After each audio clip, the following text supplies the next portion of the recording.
Hi hello नमस्कार सगळ्यांना. मी प्रियांका सागर 1713 या चॅनलवर तुमचं स्वागत करत आहे. आज 15 ऑगस्ट अर्थात आपला स्वतंत्र दिन.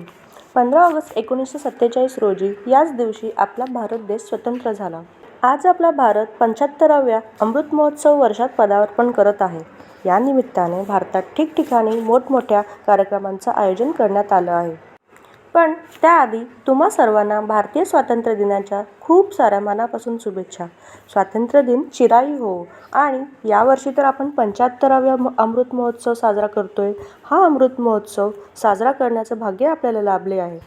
हे फक्त आणि फक्त आपले जे शूरवीर स्वातंत्र्य सैनिक आहेत त्यांच्या बलिदानामुळेच. देशाच्या 75व्या स्वातंत्र्य दिनानिमित्त फक्त शासन दरबारीच नव्हे तर प्रत्येक देशवासियाच्या मनात आज आनंदाची, समाधानाची भावना ओसंडून वाहताना आपल्याला पाहायला मिळत आहे. तर यावर्षी घरोघरी आपला जो तिरंगा ध्वज आहे तो फडकविलेला आहे आणि ही खरंच खूप अभिमानाची गोष्ट आहे. माझ्या नंदेच्या घराच्या आजूबाजूची थोडीशी झलक दाखवते. आसपासचा परिसर पाहू शकता तुम्ही. प्रत्येकाने अगदी लहानात लहान झोपडीत राहणाऱ्या व्यक्तीपासून मोठमोठ्या बिल्डिंगमध्ये राहणाऱ्या प्रत्येकाने तितक्याच अभिमानाने, स्वाभिमानाने आणि गर्वाने तिरंगा फडकविलेला आहे. आज विविध स्तरावर समाजातील प्रत्येक वर्गाकडून देशाच्या स्वातंत्र्याच्या या अमृत महोत्सवाचा आनंद साजरा केला जात आहे.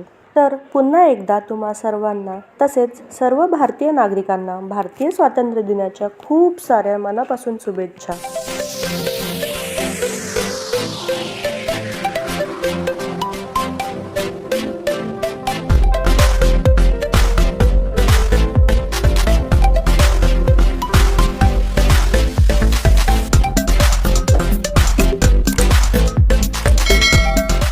तर फ्रेंड्स, आता आम्ही निघालो आहेत उमराट बीचला जायला. ताई म्हणाल्या जेवण वगैरे सगळं आपलं झालं आहे तर आता आपण उमराट बीचला जाऊ शकतो. कारण ऑलरेडी आमचं आदल्या दिवशी बीचला जायचं प्लॅनिंग होता. पण भाऊजींचं काहीतरी बँकेचं काम होतं म्हणून ते कॅन्सल झालं.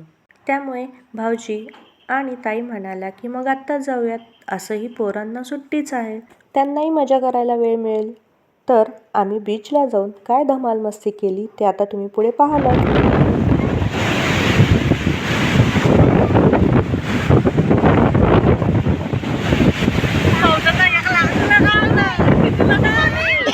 कुठे पाणी बेटा? बुडायचं, पाण्यात खेळायचं, डुबकी मारायची.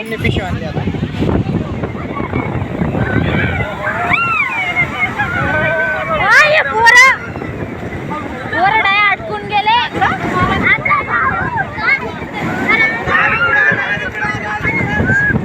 अटकून गेले याच्यात.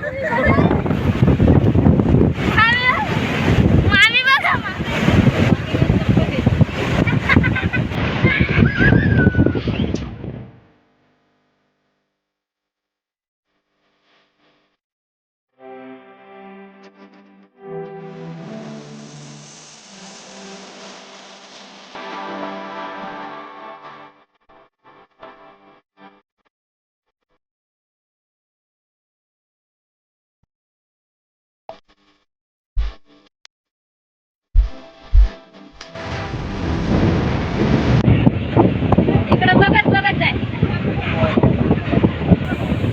एक बार चला गया उधर, 4-5 लोगों ने पकड़ा, इसीलिए वो अभी आ नहीं रहा है.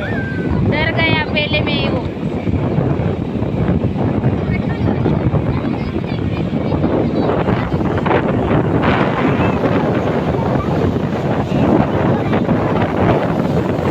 देखो कितना जोर से आता है.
बीचवर धमाल मस्ती करून झाल्यानंतर आम्ही ओल्या अंगानेच घरी जायला निघालो, कारण तिकडे कपडे चेंज करून काही उपयोगच नव्हता. पूर्ण कपड्यांमध्ये वाळू घुसलेली. त्यामुळे ताईला म्हटलं घरीच जाऊ, आंघोळ वगैरे करू आणि नंतरच मग काय ते आपण कपडे चेंज करून घेऊ. आणि ओल्या कपड्यांवरच आम्ही तिकडनं निघालेलो. तर गाडीत एवढी थंडी वाजत होती तर बापरे. त्यामुळे ऋत्विकला शेवटी मी स्कार्फ पांघरून घेतलेला. एवढा वेळ पाण्यात खेळली, मस्ती केली, तरी सुद्धा घरी येऊन ह्या पोरांची मस्ती तर बघा. ऋत्विक सोमाच्या पाठीवर बसून घोडागाडी खेळत होता.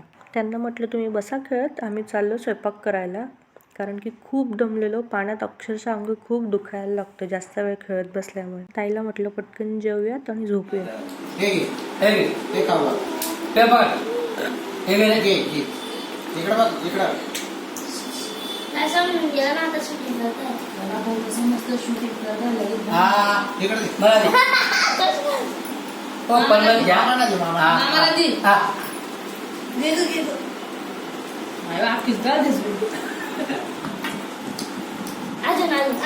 आता मला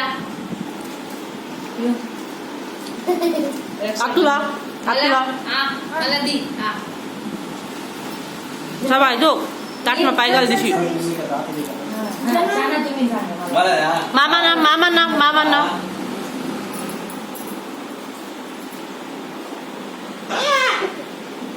मला आता आतुला आता त्याला खाऊन गेली का?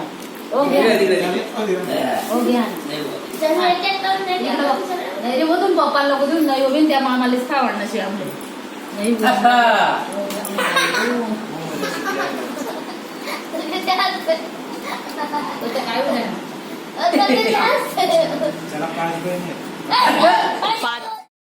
तर फ्रेंड्स, हा व्लॉग जर तुम्हाला आवडला असेल तर लाईक, शेअर, कमेंट आणि सबस्क्राईब करून बेल बटन प्रेस करायला अजिबात विसरू नका. थँक्यू.